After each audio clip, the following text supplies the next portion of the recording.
আসসালামু আলাইকুম গাইস। বলো। আজকে ওই শিপু ভাপা পিঠা বানাইছে। কিভাবে বানাইছে সেটা তোমাদেরকে দেখাবো। এখন শুরু করা যাক। প্রথমে 3 কাপ শুকনো চালের গুঁড়া নিয়ে নিব। গরম পানিতে লবণ দিব। তারপর মিশিয়ে নেব। আস্তে আস্তে গরম পানির চালের গুঁড়ায় দিয়ে দিব। এখন ভালো করে মেখে নিব। আর একটু গরম পানি দেব। আবার মাখায় নেব।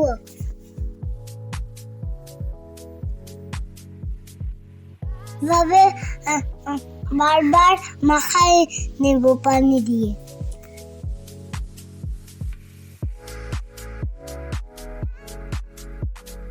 ঝরঝরে হইলে রেখে দেব 10 মিনিটের জন্য।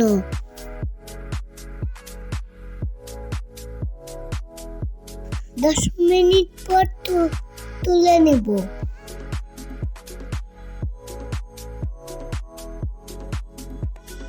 ছাঁকনি দিয়ে চেখে নেব। চালানো হয়ে গেলে একটা পাত্রে রেখে দিব।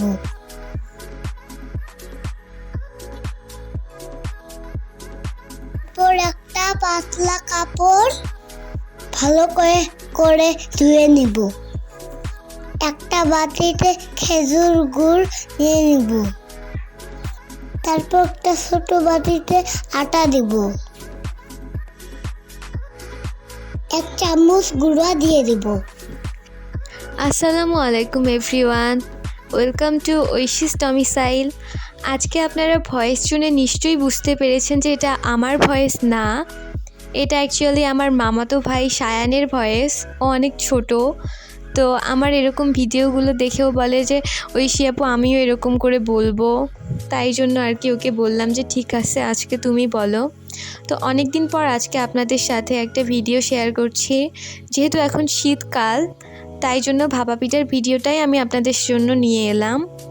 তো এখানে দেখতেই পারছেন যে প্রথমে একটু আমি আটা দিয়ে নিয়েছি, আগে থেকে ভিজিয়ে রাখা যে আটাটা। তারপরে এখানে গুড় আর নারিকেল দিয়ে তারপর একটা লেয়ার তৈরি করে নিয়ে উপরে আরও একটু আটা দিয়ে দিয়েছি। এভাবে ভালো করে মেখে নেওয়ার পর যখন সাইডে একটু থাকবে ওগুলো ফেলে দিয়ে আগে থেকে যে কাপড়টা ভিজিয়ে ধুয়ে রেখেছি ওই কাপড়টা দিয়ে মুড়িয়ে নিব। তারপর একটি ছাঁকনিতে বাটিটি উপর করে বসিয়ে দিব। আস্তে আস্তে ট্যাপ ট্যাপ করলে বাটিটি তুলে নেওয়া তখনই পসিবল হয়, বা বাটিটি তুলে না নিয়ে পরবর্তীতেও বাটিটি তুলে নেওয়া যায়। এখানে আগে থেকে পানি গরম করে রেখেছি, চুলার আঁচ একদম লোয়ে থাকবে। তারপরে 2 মিনিটের জন্য ঢাকনা দিয়ে ঢেকে রাখবো। 2 মিনিট পর চুলা থেকে ঢাকনাটি সরিয়ে দেখুন আমার ভাপা পিঠা একদম রেডি হয়ে গেছে। এভাবে করে পানি কমে যাওয়ার কারণে আরও একটু পানি দিয়ে নিব। এভাবেই আমি সবগুলো পিঠা বানিয়ে নিয়েছি এবং কাপড় থেকে বাটিটি আগেই সরিয়ে নিয়েছি যাতে পরবর্তীতে হাতে আর গরম আঁচটা না লাগে।